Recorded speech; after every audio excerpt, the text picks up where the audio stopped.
Hello, everybody. Welcome back to the Pokemon review series. And in this episode, we're going over one of the most bizarrely and interestingly designed Pokemon in this game from a game balance and like what it does perspective. And that is Cramorant. Now, Cramorant, I feel like it's kind of overlooked as a Pokemon in this game. I think it could be very easily forgotten it's in this game if it's not for its really derpy sleep styles.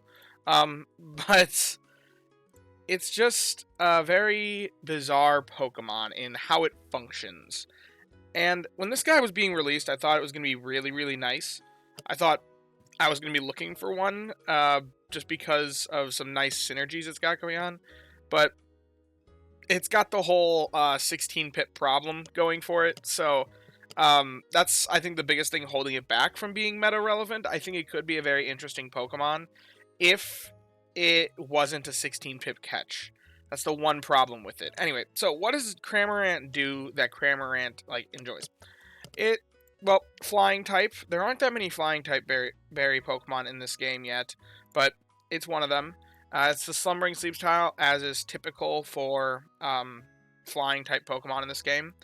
It's an ingredient specialist. Now, when it comes to ingredient specialists, one of the most important factors is their ingredient rate and their speed. Like, those are the two things that we're looking at.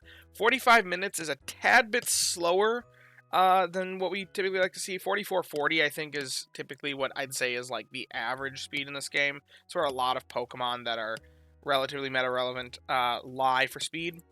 But an ingredient specialist can make up for that with a high ingredient rate or high ingredient value proc list. And the Cramorant has an ingredient rate of 16.5%.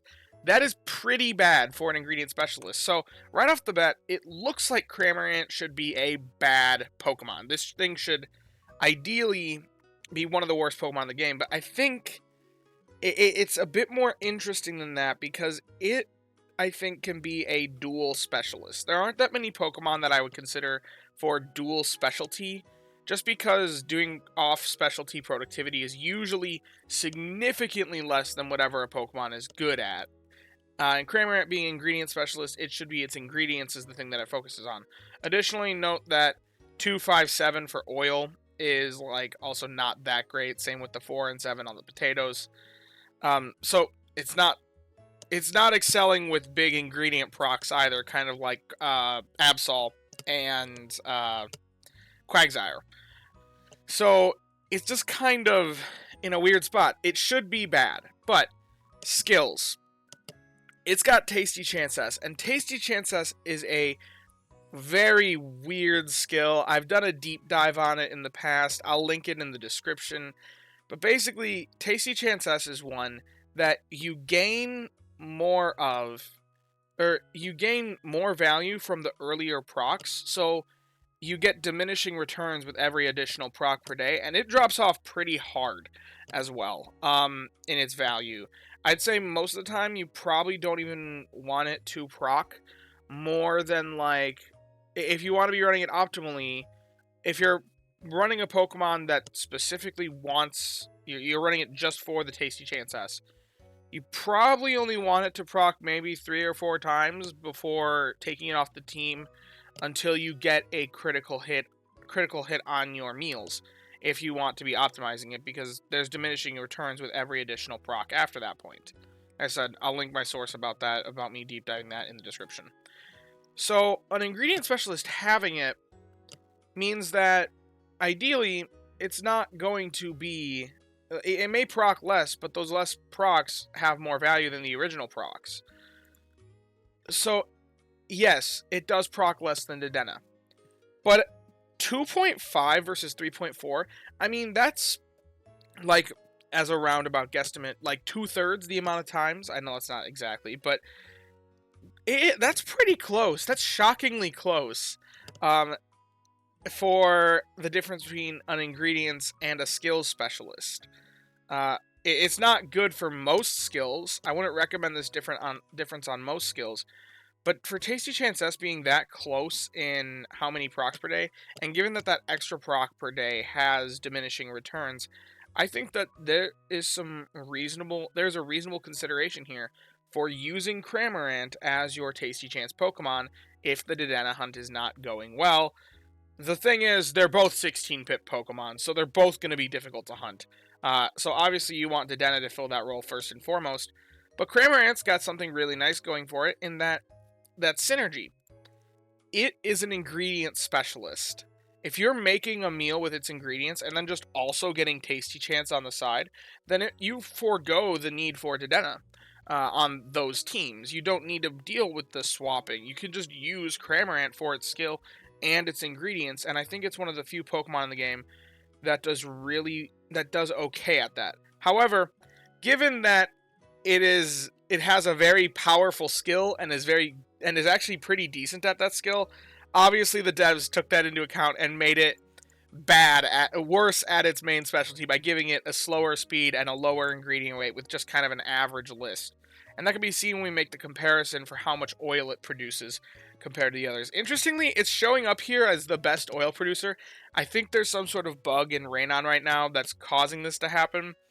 Because you can see that the number is 98.22 versus Toxicroak showing up as 108. So it really shouldn't be ranked at the highest spot here. I don't know why that's happening. I've made a bug report. We'll see if it gets fixed or if it's just something on my end. But realistically, it's the third highest oil producer after Luxray.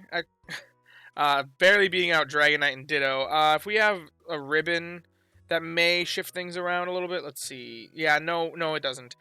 So yeah, third best oil producer, and there's quite a bit of a drop off between Toxicroak and Luxray, then down to this guy. The difference between Toxicroak and Luxray is about 3 oil per day, and then it drops from Luxray down to Cramorant by about 7 oil per day. That now, granted, that's when making the comparison with Help Speed M and Ingredient Fighting M at level 60, but overall, not very great for oil. There's a lot of better options that don't take 16 pips. Soft Potatoes, the comparison is even worse. It performs worse than a Graveler, who's also ABB, with a 2,000 hour ribbon. So, it performs worse than a Sprigatito with a 2,000 hour ribbon and a mono list. So, it's really not that great for Potatoes either. Because they just gave it such terrible ingredient finding stats for an ingredient finder. But, you know, there's always the comparison to be made about synergy, and when discussing synergy, it's got something really, really interesting going if you have an AAB list. I wanted to talk about this because I think it's one of the coolest combos, but one of the most unrealistic combos in the world, is the Defiant Coffee Dress Salad. Theoretically, this salad has an exact 50-50 split on oil and potatoes, and if you look at the Cramorant spread, 2 plus 5 is 7 for the oil, and then there's 7 potatoes in the level 60 proc. That means that when you have an AAB list, it's going to be making 7 oil for roughly every 7 potatoes. That is a perfect 1-to-1 ratio. It's almost like they designed this meal to be the perfect ratio for an AAB Cramorant, which, if you look across all the other meals in the game, there are other examples of like where things get kind of close. I know people like to talk about the Inferno Cornkima Curry with a ABA Dragonite and ABA Charizard gets pretty close on that regard, but like this is literally perfect. The ratio is exact. Now granted, RNG is going to mess that up for you if you are actually running that. Don't think that it's always going to produce the exact same amount. And then there's also a partner Pokemon in Aggron that gets pretty close on the coffee and sausage.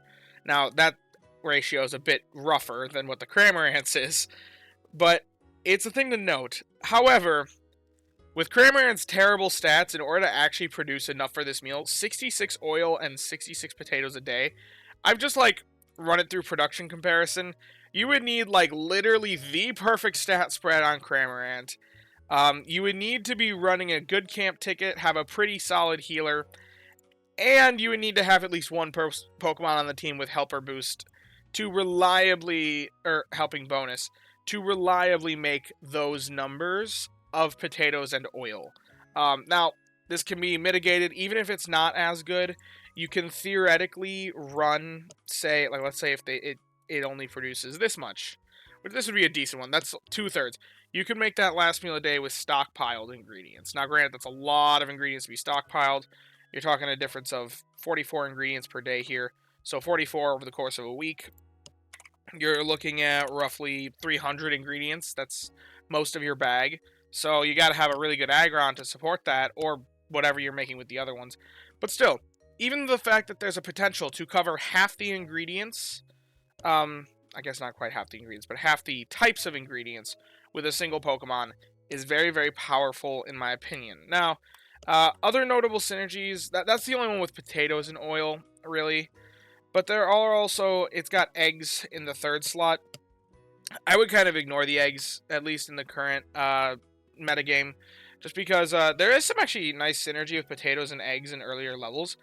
Some things that actually don't take that many eggs or that many potatoes, that a Cramorant probably could actually do it. And as far as oil and eggs go, there's like nothing. But there's some nice synergy with potatoes and eggs in the mid-game, but by the time that you'd be getting a Cramorant, a rarer Pokemon, to level 60, you're going to be past all the meals that take the potatoes and eggs. Even if the Cramorant is pretty good, like, you're done with this. So, the eggs, in my opinion, on the Cramorant are kind of just a troll ingredient. Don't consider them. They're not going to be good for long term. Unless there's a change to the metagame and there's new meals that have that synergy. That's always something that could happen, and one of the biggest flaws with these videos. But anyway, if you want to hunt Cramorant, it's at Cyan Beach and Snowdrop Tundra and Greengrass, but you want to be hunting it at Cyan and Snowdrop. It's interesting because it's one of the few Pokemon that has a 3-star style at Greengrass.